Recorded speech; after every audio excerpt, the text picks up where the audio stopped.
Akhil Bharatiya Congress committee के सचिव जितेंद्र बघेल एक दिवसीय निजी यात्रा पर अजमेर पहुंचे, जहां पत्रकारों से औपचारिक बातचीत के दौरान उन्होंने कहा कि कांग्रेस नेता राहुल गांधी के नेतृत्व में 17 अगस्त से बिहार की धरती से वोटर अधिकार यात्रा की शुरुआत कर वोट चोरी के खिलाफ सीधी लड़ाई छेड़ेगी। उन्होंने कहा कि यह सिर्फ एक चुनावी मुद्दा नहीं, यह लोकतंत्र, संविधान, वन मैन वन वोट के सिद्धांत की रक्षा का निर्णायक संग्राम है। राष्ट्रीय सचिव बघेल ने कहा कि कांग्रेस पूरे देश में स्वच्छ मतदाता सूची बनवा कर ही रहेगी। युवा, मजदूर, किसान, हर नागरिक इस आंदोलन से जुड़ रहा है। अब की बार वोट चोरों की हार होगी और जनता एवं संविधान की जीत होगी। राष्ट्रीय सचिव बघेल ने कहा कि कांग्रेस अन्य जाति पिछड़ा वर्ग के उत्थान के लिए सतत प्रयासरत है एवं कांग्रेस ने नेशनल ओबीसी एडवाइजरी काउंसिल का गठन भी किया है। उन्होंने बताया कि कांग्रेस हाईकमान प्रदेश स्तर पर प्रदेश ओबीसी एडवाइजरी काउंसिल का गठन करेगी और संभाग स्तर एवं जिला पर पिछड़ा वर्ग के उत्थान के लिए संवाद करेगी। राष्ट्रीय सचिव बघेल के अजमेर आगमन पर पीसीसी सदस्य एवं अजमेर उत्तर विधानसभा क्षेत्र से कांग्रेस के प्रत्याशी रहे महेंद्र सिंह रल्लावता के नेतृत्व में कांग्रेस के पदाधिकारी एवं कार्यकर्ताओं ने सर्किट हाउस पर माला एवं साफा पहनाकर स्वागत और सत्कार किया। इस अवसर पर अजमेर शहर जिला कांग्रेस कमेटी के महासचिव शिव कुमार बंसल, कांग्रेस ओबीसी के प्रदेश महासचिव मामराज सेन, जिला अध्यक्ष सतीश वर्मा, पार्षद गजेंद्र सिंह रल्लावता, मुकेश सिंह राठौड़, भरत राणा, शंकर गुजर, अहमद हुसैन, ओम प्रकाश शर्मा, हेमेंद्र सिंह, शक्ति सिंह रल्लावता सहित बड़ी संख्या में कांग्रेस के पदाधिकारी एवं कार्यकर्ता उपस्थित रहे।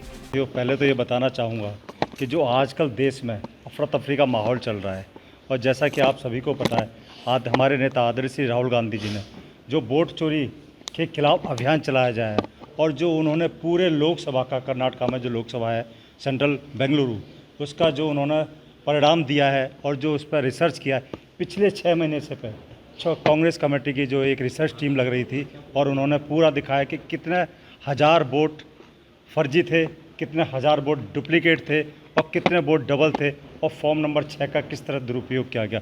1 लाख से ज़्यादा वोट एक विधानसभा में भाजपा ने फर्जी बनाए और इस तरीके से उन्होंने पूरे लोकसभा की जीत हासिल की।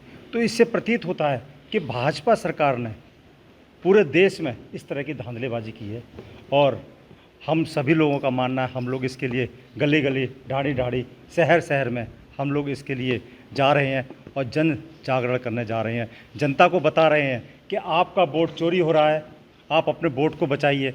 पता नहीं, हो सकता है मेरा या आपका भी कोई भी वोट चोरी हो चुका है और उस वोट को कौन डाल रहा है कुछ नहीं पता।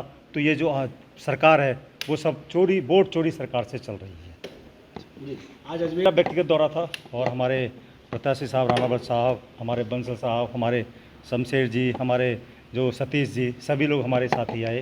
और सबसे बड़ी बात है कि मैं जो हमारी ओबीसी एडवाइजरी काउंसिल पूरे देश की बनी है उसमें भी मैं राष्ट्रीय सचिव की जिम्मेदारी निभा रहा हूँ। तो ये था कि हम ओबीसीज़ के लिए आगे कैसे उत्थान करेंगे, उनको कैसे पार्टी में समायोजित करेंगे, उनको कैसे अच्छी भूमिका दिलाएंगे, इस पे भी हमारी गहन मंत्रणा हुई और हम सब लोगों ने मिलकर इस पे आगे हम कैसे इस अपने पिछड़े वर्ग की संख्या को, पिछड़े वर्ग के साथियों को राजनीतिक और सामाजिक कैसे भागीदारी दिलाएंगे, इस पे भी हमने गहन चर्चा की। अच्छा बघेल को आवाज़ उठा रहे हैं। आपने देखा होगा कि हमारा अभी पिछले 2 दिन पहले हमारा हर ज़िले में इस पर शाम को, रात को 8 बजे हमने कैंडल मार्च किया और 22 से 3 तारीख के बीच में हम लोग पूरे देश में विशाल सम्मेलन करने जा रहे हैं। तो हम ये जनता को समझाएंगे, चाहे वो विशाल जनसभा हो, चाहे वो गली गली में हो, चाहे वो कैंडल मार्च हो, चाहे गली गली में घूमना हो हमें, कि कैसे आपके और हमारे वोट की चोरी हो रही है।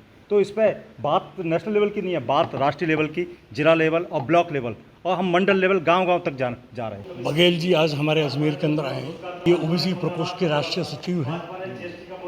इनके आने पर इनका स्वागत भी किया गया है और ये जो दिशा निर्देश लेके आए हैं कि ओबीसी को कैसे मजबूत किया जाए, जो राहुल गांधी जी ने मांग की थी कि जातिगत जो जनगणना, उस जातिगत जनगणना को मूर्त रूप प्रदान किया जाए। जबकि आपने देखा कि भारत के प्रधानमंत्री नरेंद्र मोदी जी ने जो अपना टाइम शेड्यूल दिया है, लोकसभा में घोषणा करने के बावजूद भी उन्होंने 1 जनवरी 2027 से जातिगत जनगणना कराने का प्रस्ताव रखा है।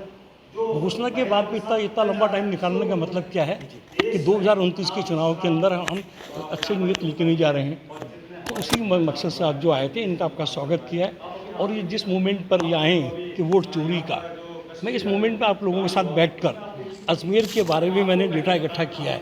उस डेटे के साथ आपसे बात करूंगा, क्योंकि निश्चित रूप से वोटों की जो चोरी हुई है, मैं मात्र अजमेर के अंदर जो चुनाव हारा हूँ 4000 वोट से, अगर 2000 वोट से मुझे अगर आता और मैंने निकालने के बाद, मैं आपके माध्यम से कहना चाहता हूँ, मैंने जिला निर्वाचन अधिकारी जी को लिखित में शिकायत दी थी कि जहाँ मेरी पेटियाँ रखी गई है उसकी मुझे स्वीकृति दी जाए। सिटी में जो अजमेर उत्तर का जो अधिकारी थे, उन्होंने मुझे लिखित में दिया है कि आपको दी जाएगी, पर उसके बाद में कलेक्टर के लेवल पर उसको रोक दिया गया। उसके साथ साथ मैंने कहा कि वहाँ का जो विजुअल जो है उसकी कॉपी मुझे दी जाए। मुझे आज तक विजुअल की कॉपी मुझे प्राप्त नहीं हुई है। तो हमें इस बात से लगता है कि निश्चित रूप से भारतीय जनता पार्टी अप्रत्यक्ष वोटों का लाभ लेकर कांग्रेस को, जनता नहीं है, जनता का जो विश्वास था लोकतंत्र को मजबूत करने का, उसको ठगने का जो प्रयास किया जा रहा है। और जिस तरह के राहुल गांधी जी ने परिणाम दिए, हम भी घर घर जाके लोगों को मोटिवेट कर रहे हैं, लोगों से बात करेंगे और लोगों को ये कहेंगे कि लोकतंत्र में आपका अधिकार है, आप मर्जी इसको वोट दें, पर उसका खाली वोट का अधिकार उसको प्राप्त होना चाहिए।